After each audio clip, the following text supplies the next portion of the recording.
بسم اللہ الرحمن الرحیم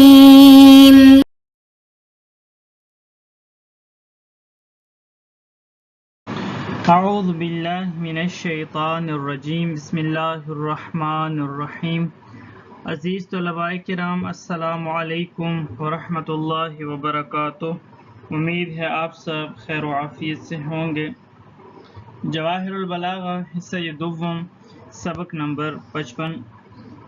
اللہ تعالیٰ کے فضل و کرم سے 2 ابواب مکمل ہو گئے۔ تشبیہ کے بارے میں بھی بحث مکمل ہو گئی اور اس کے بعد مجاز کے بارے میں بھی بحث مکمل ہو گئی۔ آخری اور تیسرا جو باب ہے وہ کنایہ کے بارے میں۔ اس باب میں ہم پڑھیں گے کہ کنایہ کی تعریف کیا ہے، کنایہ کسے کہتے ہیں، اور اسی طرح پھر کنایہ کی جو مختلف انواع و اقسام ہے وہ بھی ہم اس باب میں تفصیل سے انشاءاللہ پڑھیں گے۔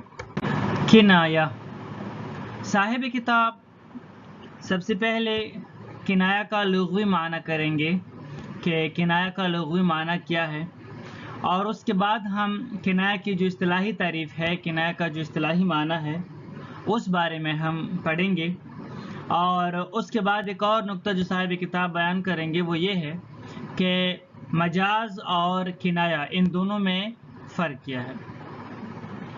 تو سب سے پہلے پڑھتے ہیں کہ کنایہ کا لغوی معنی کیا ہے۔ تو فرماتے ہیں کہ کنایہ کا لغوی معنی یہ ہے کہ انسان کہے کچھ اور اس سے معنی کچھ اور لے، یعنی انسان کچھ کہے، بات کوئی کرے، یعنی بات کچھ کرے اور پھر اس سے معنی کچھ اور لے، تو اس کو کہا جاتا ہے کنایہ لغتاً۔ اصطلاح میں کنایہ کا مطلب کیا ہے؟ تو فرماتے ہیں کہ اصطلاح میں کنایہ کا مطلب یہ ہے کہ کلمہ کو جس معنی کے لیے وضع کیا گیا ہے کسی مناسبت کی وجہ سے، یعنی کسی علاقے کی وجہ سے، اس کے علاوہ کسی اور معنی میں استعمال کرنا، اور اس کے ساتھ کوئی قرینہ بھی ہو کہ جو اس کو معنی وضعی مراد لینے سے مانع نہ ہو۔ اب یہاں پر کنایہ کی جو تعریف ہے وہ ہمارے سامنے آ گئی۔ کنایہ کی تعریف یہ ہے کہ ایک ایسا کلمہ کہ جس کو کسی معنی کے لیے وضع کیا گیا ہے، اس کے علاوہ کسی اور معنی کے لیے اس کلمے کو استعمال کرنا، ہاں کسی مناسبت کی وجہ سے، بغیر مناسبت کے نہیں۔ اور اس کے ساتھ ساتھ ایک اور بات انہوں نے یہ کی ہے کہ کوئی قرینہ بھی ہو کہ جو اس کو معنی وضعی مراد لینے سے معنی نہ ہو۔ قرینہ ہو، قرینے کا ہونا ضروری ہے، لیکن البتہ وہ قرینہ ایسا ہے کہ وہ معنی وضعی مراد لینے سے معنی نہیں ہے۔ وہاں پر آپ معنی وضعی بھی مراد لے سکتے ہیں اور وہ معنی بھی مراد لے سکتے ہیں کہ جو متکلم کا مقصود ہے۔ اب یہاں پر کنایہ اور مجاز میں کیا فرق ہے وہ ہمارے سامنے آ گیا۔ مجاز میں کیا ہوتا ہے؟ مجاز میں ایک ایسا قرینہ ہوتا ہے کہ جس کے ہوتے ہوئے ہم معنی وضعی مراد نہیں لے سکتے۔ معنی وضعی سے معنی ہوتا ہے، قرینہ مانعہ ہوتا ہے، لیکن یہاں پر کنایہ میں قرینہ مانعہ نہیں ہے۔ قرینہ تو ہے لیکن قرینہ مانعہ نہیں ہے۔ پس معلوم ہوا کہ مجاز اور کنایہ دونوں میں لفظ کو غیر موضع له معنی میں استعمال کیا جاتا ہے، اس میں کوئی شک نہیں ہے، لیکن ان دونوں کے درمیان فرق یہ ہے کہ مجاز میں معنی وضعی مراد لے ہی نہیں سکتے کیونکہ اس میں قرینہ مانعہ ہوتا ہے، جبکہ کنایہ میں معنی وضعی بھی مراد لیا جا سکتا ہے، کوئی مشکل نہیں ہے۔ البتہ بعض خصوصی مقامات پر اس کنایہ میں بھی معنی وضعی مراد نہیں لیا جا سکتا، لیکن وہ بعض خارجی قرائن کی بنا پر ہوتا ہے، کیونکہ اگر وہ قرینہ مانعہ کی وجہ سے ہو بذات خود، اسی جو آپ نے جملہ استعمال کیا ہے اس میں کوئی قرینہ ہو کہ جس کی وجہ سے آپ وہ معنی وضعی مراد نہ لے سکتے ہوں، تو پھر وہ کنایہ نہیں رہے گا، پھر وہ مجاز میں چلا جائے گا۔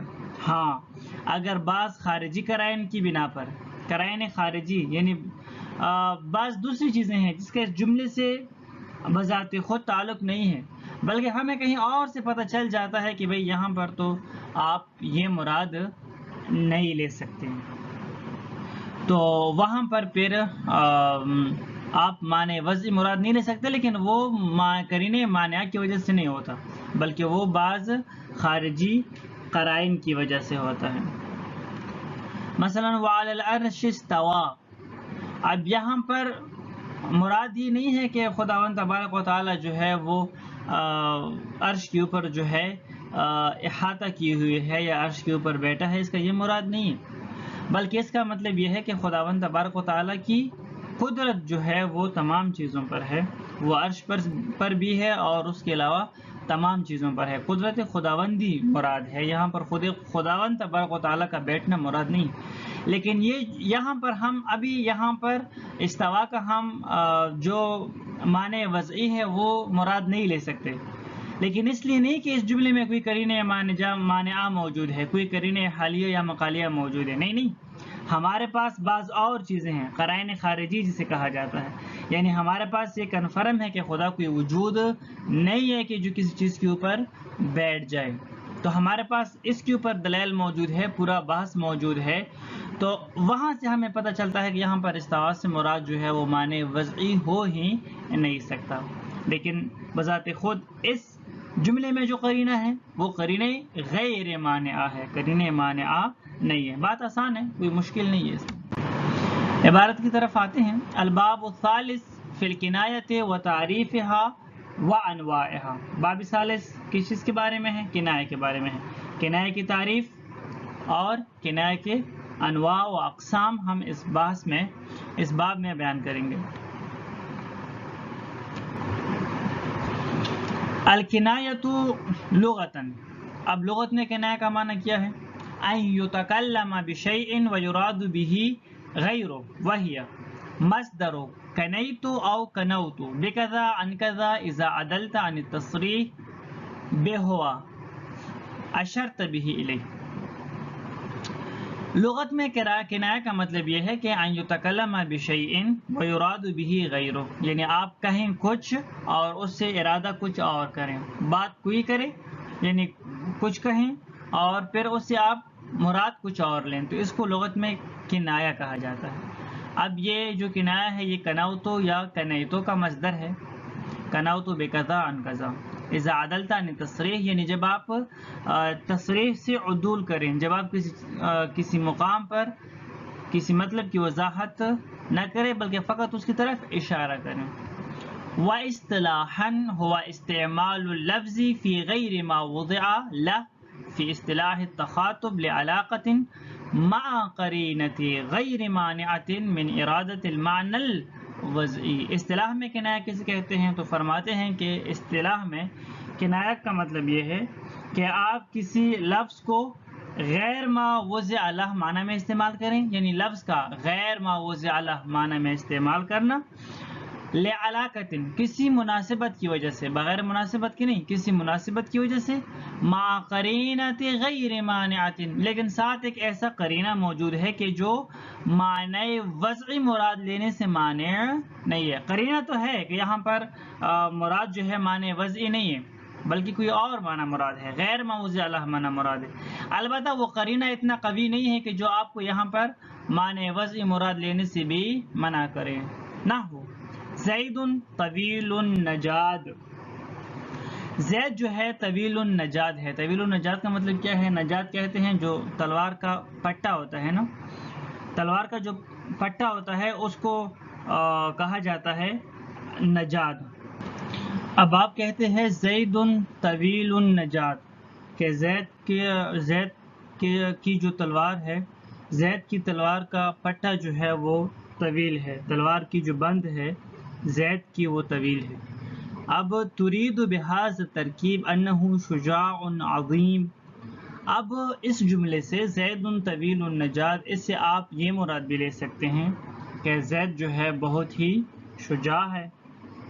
فعدلت عن التصریح بهذه الصفة الى الاشارة الیها بشیء تترتب علیہ وتلزمه لأنه يلزم من طول حمالة السيف طول صاحبه وَيَلْزَمُ مِن طُولِ الْجِسْمِ الشُّجَاعَةُ عَادَةً فَإِذًا الْمُرَادُ طُولُ قَامَتِهِ وَإِن لَمْ يَكُنْ لَهُ النَّجَادُ۔ اب یہاں پر آپ نے کیا کیا، آپ نے تصریح نہیں کی، بلکہ آپ نے تصریح کے ذریعے سے اشارتاً یہ ایک مطلب سمجھایا۔ اب وہ کیسے؟ وہ ایسے کہ آپ ایک ایسی چیز کو لے کر آئیں کہ جو لأنه يلزم من طول حمالة السيف طول صاحبه، یعنی آپ ایک ایسی چیز کو لے کر آئیں کہ جس کا ملازمہ یہ ہے کہ اس کا جو صاحب ہے وہ طولانی ہوگا۔ یعنی آپ نے کہا کہ زید طویل النجاد، زید کی جو تلوار ہے اس کا بند جو ہے وہ طویل ہے، تو اس کا لازمہ یہ ہے کہ زید کیا ہے؟ زید بذات خود طویل ہے، کیونکہ ایسا تو نہیں ہو سکتا نا کہ زید خود چھوٹا آدمی ہو اور اس کی تلوار کا جو بند ہے وہ بہت طویل ہو، لمبا ہو۔ اب عادتاً اگر کوئی مثلا جسمانی اعتبار سے لمبا ہو، ہٹا کٹا ہو، تو عادتاً اسے یہ سمجھا جاتا ہے کہ یہ شجاع بھی ہے، یہ تکڑا بھی ہوگا۔ تو پس فَإِذًا الْمُرَادُ طُولُ قَامَتِهِ وَإِن لَمْ يَكُنْ لَهُ النَّجَادُ۔ اب یہاں پر آپ کا جو مراد ہے وہ کیا ہے؟ آپ کا مراد یہ ہے کہ جو زید ہے وہ طویل القامت ہے اور وہ شجاع ہے، اگرچہ اس کا اصلاً کوئی مثلاً تلوار کا پٹا اس کا ہو ہی نہیں، تلوار کی جو بند ہے وہ اس کا ہو ہی نہیں، تب بھی کوئی مشکل نہیں ہے، آپ کہہ سکتے ہیں بطور کنایا۔ لیکن اس کے ساتھ ساتھ وَمَعَ ذَلِكَ يَصِحُّ أَن يُرَادَ الْمَعْنَى الْحَقِيقِي، لیکن اس کے ساتھ ساتھ یہاں پر جو قرینہ ہے وہ قرینہ مانعہ نہیں ہے، قرینہ غیر مانعہ ہے، لہٰذا یہاں پر آپ زید طویل النجاد سے وہ معنی حقیقی بھی مراد لے سکتے ہیں کہ جو اس جملے کا معنی بنتا ہے، اور وہ یہ کہ زید کی تلوار کا جو مثلا پٹا ہے وہ کیا ہے؟ لمبا ہے، طویل ہے۔ آپ مثلا اگر زید چھوٹا سا مرد ہے، زیادہ لمبا نہیں ہے، تو اس وقت اگر اس نے اس کا تلوار کا جو پٹا ہے اگر وہ لمبا ہو تو آپ کہہ سکتے ہیں کہ زید طویل النجاد۔ ہو سکتا ہے کہ آپ کا مراد کیا ہو؟ یہ حقیقی معنی ہو، یا مثلا اگر وہ طولانی بھی ہے، مثلا قداور بھی ہے زید، پھر بھی آپ کہہ سکتے ہیں کہ زید طویل النجاد، زید کی تلوار کا پٹا جو ہے وہ طولانی ہے، لمبا ہے، آپ یہ مراد لے سکتے ہیں، کوئی مشکل نہیں ہے۔ ومن هنا يعلم أن الفرق بين الكناية والمجاز صحة إرادة المعنى الأصلي في الكناية دون المجاز، فإنه لا ينافي ذلك۔ نعم قد تمتنع إرادة المعنى الأصلي في الكناية لخصوص الموضوع۔ فرماتے ہیں پس یہاں پہ ہمیں معلوم ہوا کہ کنایا اور مجاز میں ایک فرق ہے۔ فرق یہ ہے کہ آپ کنایا میں معنی اصلی جو ہے وہ مراد لے سکتے ہیں، وہاں پر قرینہ مانعہ نہیں ہوتا، جبکہ مجاز میں آپ نہیں لے سکتے، وہاں پر قرینہ مانعہ ہوتا ہے، یعنی فإنه لا ينافي ذلك، یہ کوئی کنایا میں کوئی مشکل نہیں ہے، آپ معنی حقیقی جو ہے معنی اصلی مراد لے سکتے ہیں، کوئی منافی نہیں ہے۔ ہاں بعض جگہوں پر معنی اصلی لینا جو ہے وہ کنایا میں بھی درست نہیں ہوتا، کیونکہ لخصوص الموضوع، وہاں پہ جو موضوع ہوتا ہے وہ خاص ہوتا ہے۔ کیا مطلب؟ یعنی بعض قرائن خارجی ہوتا ہے کہ جنہوں نے وہاں پر موضوع کو خاص کیا ہوا ہوتا ہے، البتہ قرینہ مانعہ نہیں ہوتا، بعض قرائن خارجی ہوتے ہیں، قرائن داخلی میں سے کوئی قرینہ نہیں ہوتا، کقولہ تعالی، جس طرح کہ اللہ تعالیٰ کا فرمانا ہے والسماوات مطویات بیمینہ، سورۃ الزمر آیت نمبر 67، آسمان اس کے دست قدرت میں لپٹے ہوئے ہوں گے، غالباً قیامت سے متعلق ہے یہ آیت، والارض جميعا قبضته یوم القیامت والسماوات مطویات بیمینہ۔ اسی طرح ایک اور آیت ہے وقولہ تعالی الرحمن علی العرش استوى، وہ رحمان یعنی وہ اللہ تعالیٰ کی طرف اشارہ ہے، اللہ تعالیٰ جس نے عرش پر اقتدار قائم کیا، طٰہٰ آیت نمبر 5، کنایۃً عن تمام القدرہ وقوۃ التمکن والاستیلاء۔ اب یہاں پر آپ دیکھیں کہ والسماوات مطویات بیمینہ اور علی العرش استوا، بیمینہ اور استوا یہ اپنے اصل معنی میں استعمال نہیں ہوئے، اور یہاں پر جو ہے آپ معنی حقیقی مراد لے بھی نہیں سکتے، بلکہ یہاں پر قدرت کے معنی میں ہے کہ قدرت یا اقتدار یا استیلاء ان معنی میں ہے، یہاں پر اپنے اصل معنی میں استعمال نہیں ہوئے، اور آپ یہاں پر ان کا اصل معنی مراد لے بھی نہیں سکتے۔ لیکن کیوں نہیں لے سکتے؟ کیا یہاں پر کوئی قرینہ معنی عام موجود ہے؟ نہیں، کوئی قرینہ معنی عام موجود نہیں ہے، بلکہ قرائن خارجی موجود ہیں۔ ہمارے پاس بعض خارجی قرائن ہیں، اس جملے کے علاوہ کچھ قرائن ہیں جو ہمیں بتاتے ہیں کہ یہاں پر آپ یہ اصل معنی مراد نہیں لے سکتے۔ والسلام علیکم ورحمۃ اللہ وبرکاتہ۔